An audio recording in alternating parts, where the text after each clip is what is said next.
کیا آپ کو پتا ہے کہ قضا نمازوں کا طریقہ کیا ہے اور ساری قضا نمازوں کا حساب کس طرح لگایا جائے گا؟ تو توجہ کے ساتھ سنیے. یاد رہے کہ قضا نمازیں صرف فرضوں اور وتر کی ادا کی جائیں گی، یعنی فجر کے 2 فرض، ظہر کے 4، عصر کے 4، مغرب کے 3، عشاء کے 4 فرض اور 7 وتر کی بھی قضا نماز ادا کی جائے گی. اور قضا نماز ادا کرنے سے پہلے آپ نے نیت اس طرح کرنی ہے. مثال کے طور پہ آپ پہلے فجر کی نمازیں ادا کر رہے ہیں تو آپ نے نیت اس طرح کرنی ہے کہ میری سب سے پہلی فجر جو قضا آئی وہ ادا کر رہا ہوں، وہ ادا کر لی. اگلی نماز ادا کرتے ہوئے بھی یہی نیت کرے جو میری سب سے پہلی قضا آئی، یا اس طرح کہہ لے کہ جو میری سب سے آخر میں قضا آئی. اور قضا نمازوں کا طریقہ عام نمازوں کی ہی طرح، ہاں کچھ تخفیف ہے، یعنی رکوع اور سجدے میں جس طرح 3 مرتبہ تسبیح پڑھی جاتی ہے، آپ نے قضا نماز ادا کرتے ہوئے صرف 1 مرتبہ تسبیح پڑھنی ہے. اور قضا نماز ادا کرتے ہوئے آپ نے فرضوں کی تیسری اور چوتھی رکعت میں قرات نہیں کرنی، صرف آپ نے 3 مرتبہ سبحان اللہ کہنا ہے. یعنی ظہر کے 4 فرض، عصر کے اور عشاء کے آپ یہ قضا نماز ادا کر رہے تھے تو تیسری اور چوتھی رکعت میں صرف 3 مرتبہ آپ نے سبحان اللہ کہنا ہے اور رکوع میں چلے جانا ہے. اور نماز کی آخری رکعت میں درود پاک اور دعا بھی پڑھی جاتی ہے، لیکن قضا نماز میں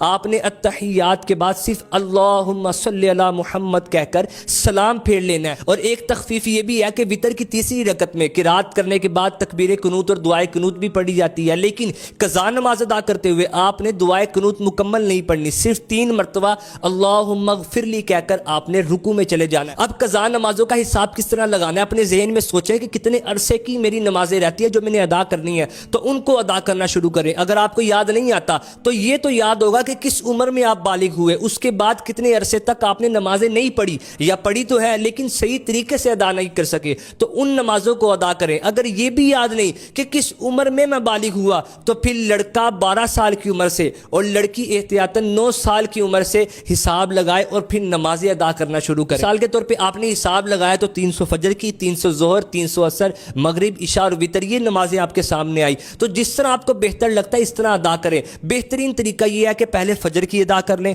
پھر ظہر کی ادا کر لیں، اسی ترتیب سے چلیں. اور یہ قضا نمازوں کا طریقہ اور ان کا حساب کس طرح لگایا جائے گا، یہ آپ نے اپنے تک نہیں رکھنا بلکہ اس کو آگے بھی شیئر کریں. اگر کوئی میرے اور آپ کی وجہ سے قضا نمازیں پڑھنا شروع کر دیتا ہے تو کتنا بڑا ثواب کا کام ہے. اللہ پاک عمل کی توفیق عطا فرمائے. اللہ یعلم ما نشکو من